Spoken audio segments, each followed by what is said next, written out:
Hello दोस्तों, कैसे हैं। आई होप कि आप बहुत अच्छे से होंगे और आपकी तैयारी अच्छी चल रही होगी। मैं एसकेपी ट्रिपल एस पॉइंट में आपका स्वागत करता हूं।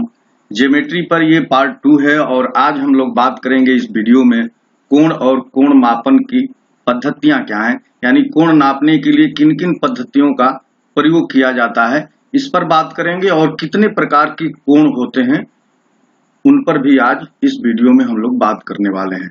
नंबर ऑफ कोण्स कितने हैं और उन कोणों की विशेषताएं क्या होती हैं, ये भी आज के वीडियो में रहेगा। इसलिए आज वीडियो आप शुरू से अंत तक जरूर देखिए और मैं ये भी अपील करूंगा कि आप इसे ठीक से समझते चलिए। अगर कोई डाउट हो तो आप अपने कमेंट में जरूर मुझे बताइए। कल हम लोग वीडियो के पार्ट 3 में पेयर्स ऑफ एंगल्स पढ़ेंगे, यानी कोण युग्म पढ़ेंगे, जहां दो कोणों की विशेषताएं जैसे कोटिपूरक कोण, समपूरक कोण, इस तरह की जो कोण होते हैं उनकी विशेषताएं और उनके बारे में कल के वीडियो में हम लोग अध्ययन करेंगे।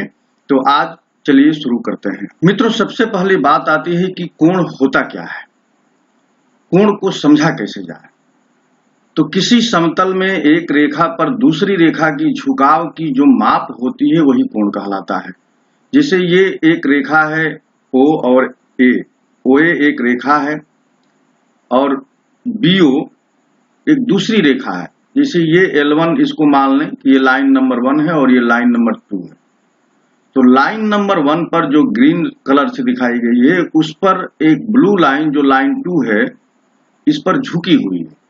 अब ये झुकाव अगर आप घड़ी की दिशा में नापते हैं, यानी घड़ी की दिशा का मतलब घड़ी की विपरीत दिशा में नापते हैं, एंटी क्लॉकवाइज नापते हैं, तो इस माप को पॉजिटिव कोण कहा जाएगा, यानी धनात्मक कोण कहेंगे जब ये एंटी क्लॉकवाइज आप इसको मेजर करेंगे।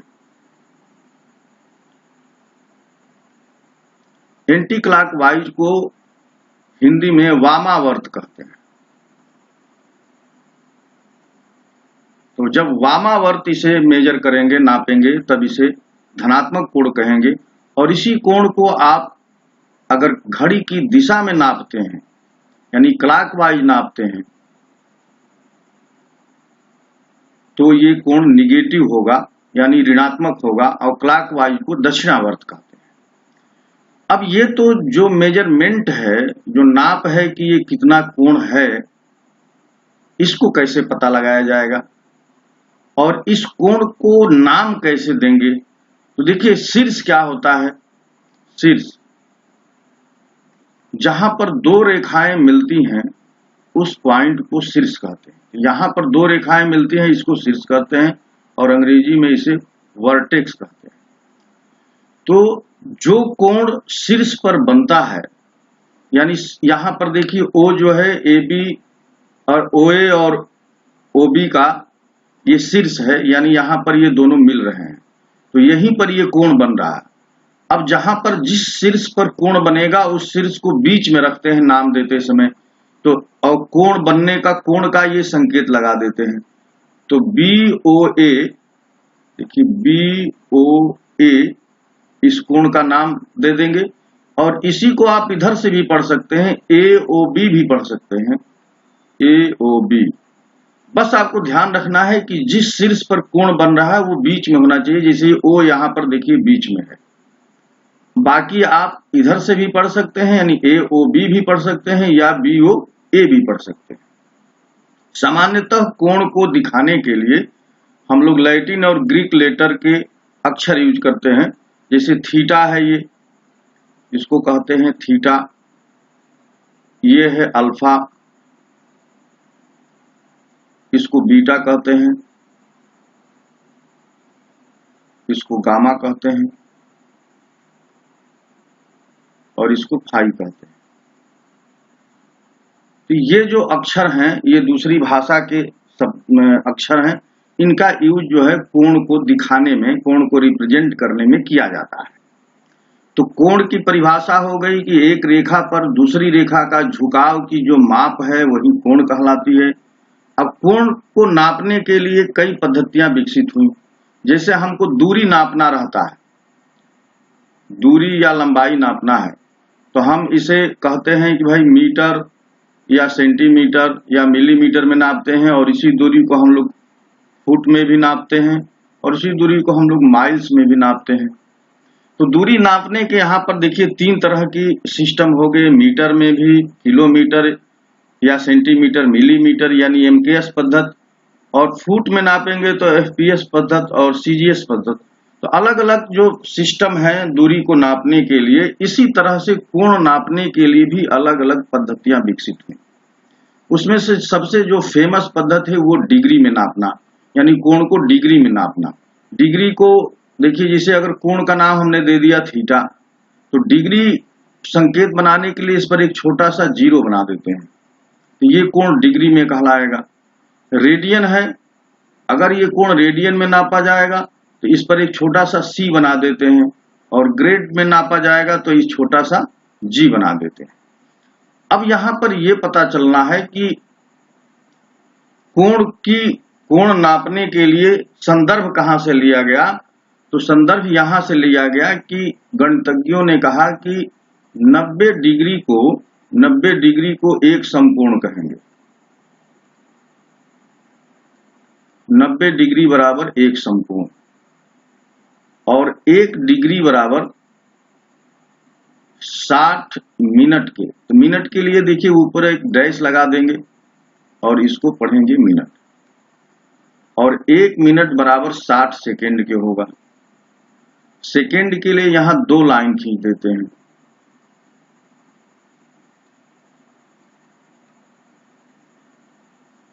तो ये डिग्री में इस तरह से कोण का विभाजन होगा। 90 डिग्री बराबर एक समकोण, 1 डिग्री बराबर 60 मिनट, और 1 मिनट बराबर 60 सेकेंड।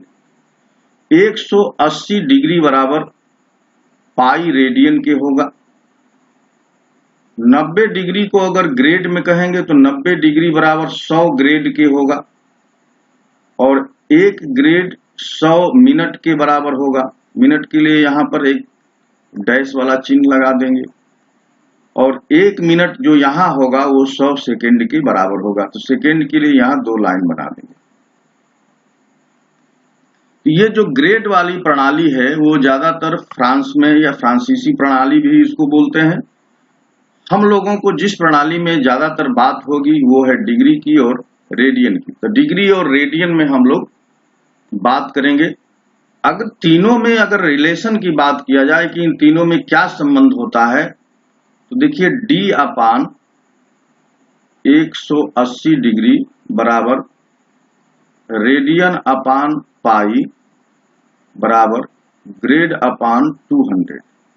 ये एक रिलेशन है तीनों में, और इनकी मदद से आप किसी भी सिस्टम को दूसरे सिस्टम में चेंज कर सकते हैं। वो कैसे चेंज कर सकते हैं? जैसे हम ये कहें कि 30 डिग्री को रेडियन में बदलिए, 30 डिग्री को रेडियन में बदलिए। तो अब आप देखिए यहां पर मैं इसको मिटा करके आपको दिखाता हूं। 30 डिग्री को रेडियन में बदलने के लिए क्या करेंगे, यहां पर जो डिग्री, ये वाला फार्मूला यूज करेंगे, डिग्री और रेडियन वाला सिर्फ। तो d की जगह पर 30 लिखा है, और ये 180 हो गया, और ये r अपान पाई हो गया। 30 से 180 6 बार में कट जाएगा, तो ये हो गया r बराबर, यानी रेडियन में इसकी वैल्यू हो गई पाई अपान 6, और इसको बोलेंगे रेडियन। तो 30 डिग्री को पाई बाई 6 रेडियन कहेंगे, और यहां आपको मालूम है कि 180 डिग्री बराबर पाई रेडियन होता है। तो आप रेडियन से ग्रेड में, ग्रेड से रेडियन में, या डिग्री से रेडियन में आप इस फार्मूले की मदद से एक दूसरे में बदल सकते हैं कोणों को। अब हम लोग बात करेंगे कि कोण होते कितने प्रकार के हैं, और ये बात हम लोग एकदम बेसिक से कर रहे हैं कि आपको कोई डाउट ना रहे चीजों को समझने। तो कोणों के प्रकार, टाइप्स ऑफ एंगल्स, कितने प्रकार के कोण होते हैं। तो सबसे पहला कोण होता है न्यून कोण, यानी एक्यूट एंगल। वह कोण जिसका मान 90 डिग्री से छोटा होता है उसे न्यून कोण कहते हैं। अब यहां पर देखिए ये कोण जो है, ये अगर हम इसे 60 डिग्री मान लें, ये 90 से छोटा है, और इसका नाम दे दें ए ओ और ये बी कहें, इस कोण को कहेंगे ए ओ बी बराबर 60 डिग्री, इस तरह से इसे दर्शाएंगे। या आप इधर से भी कर सकते हैं, कोण BOA बराबर 60 डिग्री। अब आप जानिए कि अगर कोई कोण है उसका मान 90 से छोटा है, यानी 89 डिग्री है और 59 मिनट है और 59 सेकेंड है, यानी 1 सेकेंड भी 90 डिग्री से कम है, तब भी ये न्यून कोण ही होगा। यानी किसी कोण का मान 1 सेकेंड, जैसे अब 90 डिग्री का कोण होता है, 90 डिग्री का कोण ऐसे सीधे सीधे बनाते हैं और ये 90 डिग्री।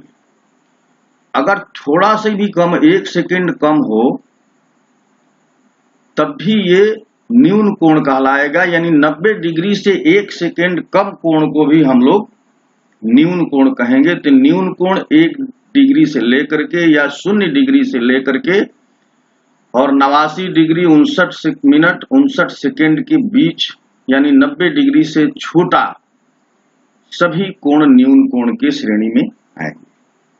और न्यून कोण के बाद आता है समकोण। समकोण क्या है? वह कोण जिसका मान 90 डिग्री के बराबर होता है। तो यहां पर अगर हम इसको A कहें, ये O है और ये B है, तो अधिकतर समकोण को यहां पर इस शीर्ष पर एक छोटा सा वर्ग बना देते हैं 90 डिग्री की कोण को दिखाने के लिए। अगर आप 90 डिग्री का कोण नहीं भी लिखते हैं और यहाँ एक छोटा सा, जैसे मान लीजिए कि आपको इस तरह की कोई आकृति दी है और यहाँ पर ये एक चौकोर यानी एक वर्ग बना दिया है, तो इस वर्ग का मतलब होगा कि ये कोण जो है ये 90 डिग्री का है। ये कोण कितने डिग्री का ये नहीं मालूम है, ये भी नहीं मालूम है, ये भी नहीं मालूम है, लेकिन जिस कोण पर, जिस दो लाइन के बीच में यहाँ पर एक छोटा सा वर्ग बनाया गया है, ये अगर नहीं भी कुछ लिखा रहेगा तब भी ये पता कराएगा, बताएगा कि ये 90 डिग्री का ही कोण है। तो यहाँ पर जो कोण होगा, कोण AOB बराबर 90 डिग्री, और 90 डिग्री को ही हम लोग एक समकोण कहते हैं। एक समकोण, 90 डिग्री को ही एक समकोण कहते हैं। और समकोण के बाद अब आता है नंबर अधिक कोण की। अधिक कोण क्या होता है? अंग्रेजी में इसे आप ट्यूस एंगल बोलते हैं। वह कोण जिसका मान 90 डिग्री से बड़ा किंतु 180 डिग्री से छोटा होता है। तो देखिए ये कोण है A, O और ये B है। आप ये देखिए कि यहां से ये जो कोण है, ये जो कोण है ये 90 डिग्री, और इस 90 डिग्री कोण से यहां से ये जो कोण नापा जाएगा ये 120 डिग्री अगर हम कहें, ये 120 डिग्री का कोण है। यानी 90 से 30 डिग्री इधर है, 90 से 30 डिग्री इधर अगर मान लें, तो ये यहां से टोटल जो है 120 डिग्री का कोण है। और 120 डिग्री का कोण क्या कहलाएगा? अधिक कोण कहलाएगा।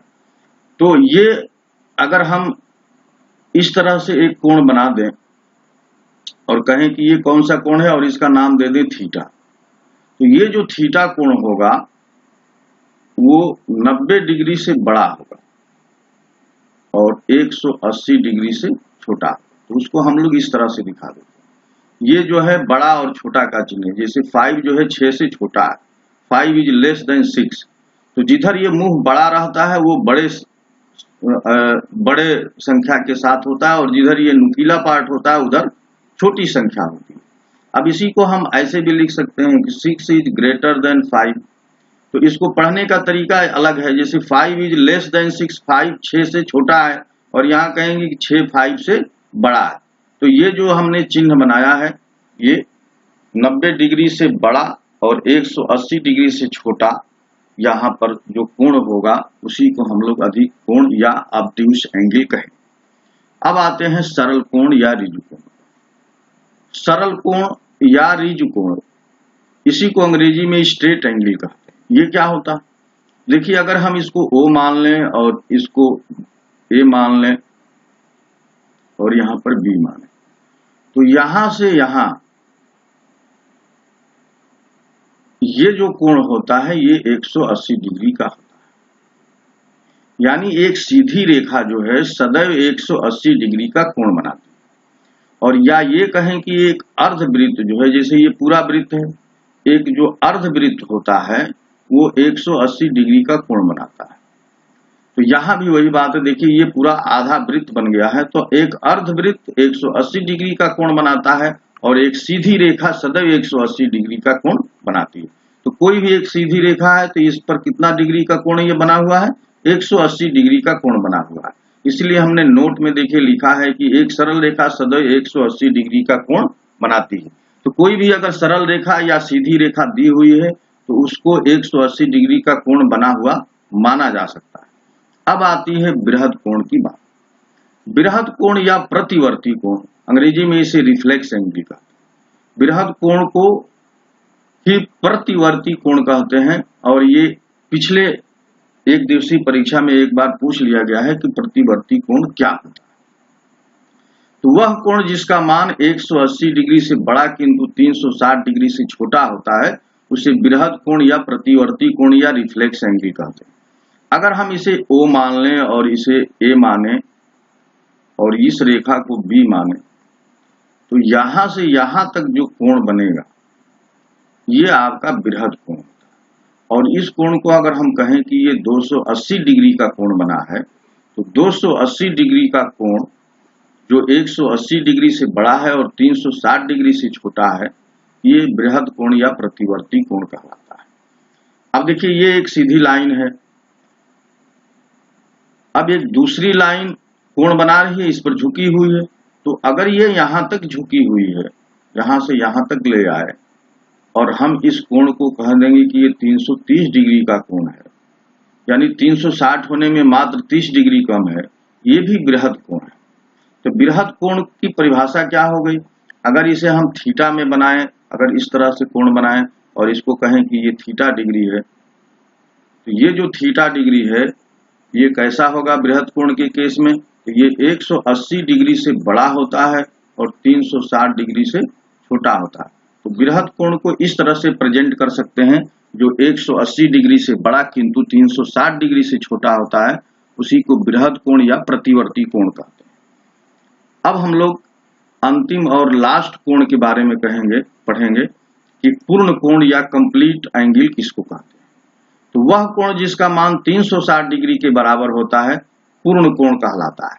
यानी पूरा एक वृत्त, यहाँ पर देखिए ये O है और ये लाइन A है और यहां से पूरा एक चक्कर लगाकर फिर यहीं पहुंच गई, ये है 360 डिग्री का कोण। यानी पूरा एक चक्कर, ये जो लाइन है ये घूम करके एक, मान लीजिए कि इस पर एक ये लाइन खड़ी थी, अब ये जब लाइन पिंक वाली है ये घूम करके यहाँ होते हुए देखिए ये घूमते हुए यहाँ पहुंची, फिर यहाँ से यहाँ पहुंच जाए, इसी पर पहुंच जाए, यानी पूरा एक चक्कर लगा ले, एक चक्कर पूरा लगा ले, तो ये एक वृत्त जो है 360 डिग्री का कोण बनाता है। ये पूरा एक चक्र लग जाएगा और एक चक्र जो है 360 डिग्री के बराबर होता है। तो एक पूरा वृत्त 360 डिग्री के बराबर होता है और ये कह सकते हैं कि एक वृत्त सदैव 360 डिग्री का कोण बनाता है। तो फ्रेंड्स ये वीडियो और ये जानकारी आपको कैसी लगी जरूर कमेंट करके बताइएगा और आई होप कि आपको ये बेसिक चीजें बिल्कुल सरलता से पता चल गई, इसमें कोई कंफ्यूजन नहीं रहेगा।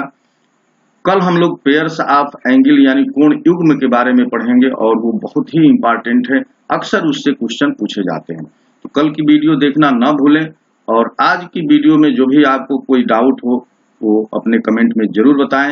वीडियो देखने के लिए आपको बहुत बहुत धन्यवाद। नमस्कार।